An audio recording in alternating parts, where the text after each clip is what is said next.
Elect a majority conservative government and you will get a clear plan, working every day to secure you and your family a brighter future. So says our dear leader David Cameron. You'll be steering Britain on the road to recovery, building a strong economy once we get the job done and balance the books.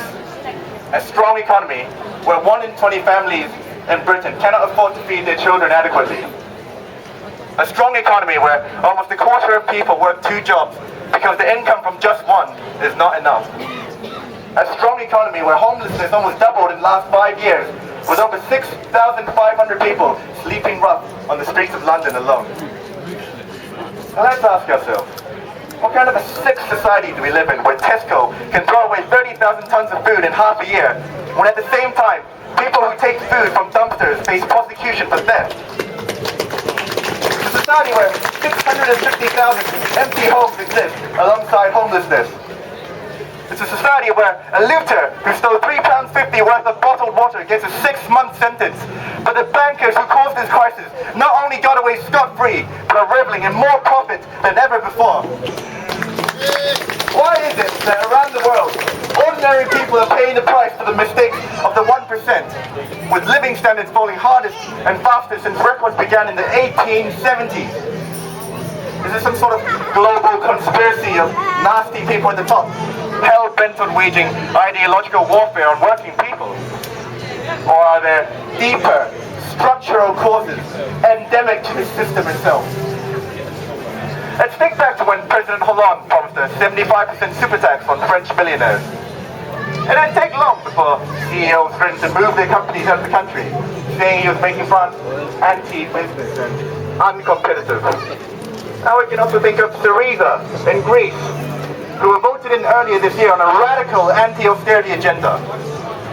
Now their approval rating has plummeted, faced with the reality of European powers that will not budge in their demands for Greece to cut pensions and further deregulate their labour market.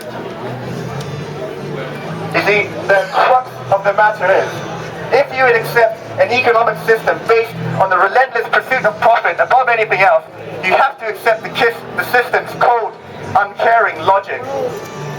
It's the logic of spending £850 billion to bail out the banks, yet at the same time waging war on the welfare state, hurting those in need the most.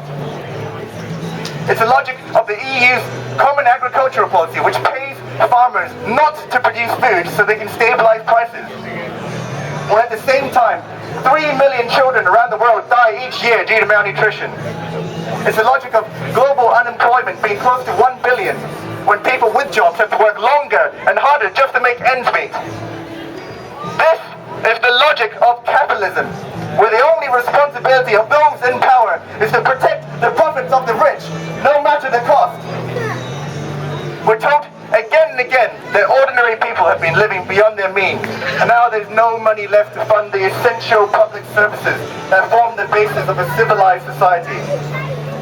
Yet corporate cash piles have reached record levels, with £750 billion in Britain alone, and $3.5 trillion stockpiled in the war chest of the biggest 1,000 companies worldwide.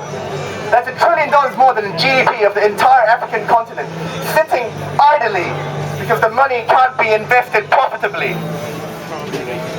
Clearly the wealth exists in society for everyone to live a decent life, where we all have the right to a good job, a comfortable home, a decent wage, and free education. And clearly it won't be given up without a fight. The right to peaceful protest, the right to free healthcare, disability benefits, job seekers allowances. None of these were handed out to us because of the benevolence of our leaders. They were won through organized struggle, through immense pressure from below. And if we don't do anything about it, these basic rights will be taken away from us over the next 5 years, as those that have the least suffer at the hands of those that have the most. This situation won't change by itself. Change won't come about by just passively voting for which party to misrepresent us in Parliament every 5 years. Change won't come about by just signing a petition on the internet and hoping for the best. Change will only come about if the students, the workers, the unemployed, the young and the old, the locals and the immigrants get together If people from all walks of society get together and realize the power we have, when we join our individual struggles together and take collective action. We have to fight for every little reform because every little victory counts. And from these victories, we have to build our confidence in our ability to make change together. We can't just stop there. We have to set our sights on changing the core foundations of this broken and corrupt system that we live in.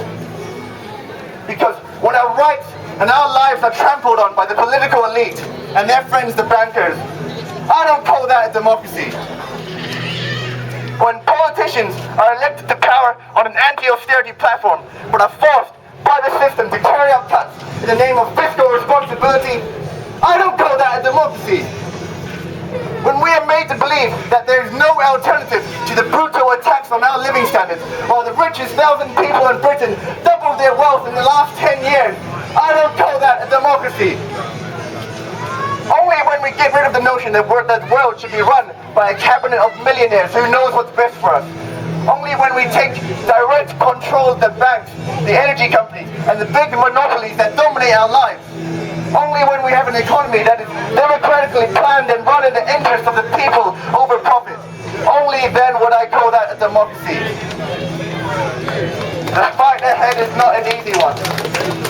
Less than half of the planned cuts have gone through so far, so the worst is yet to come.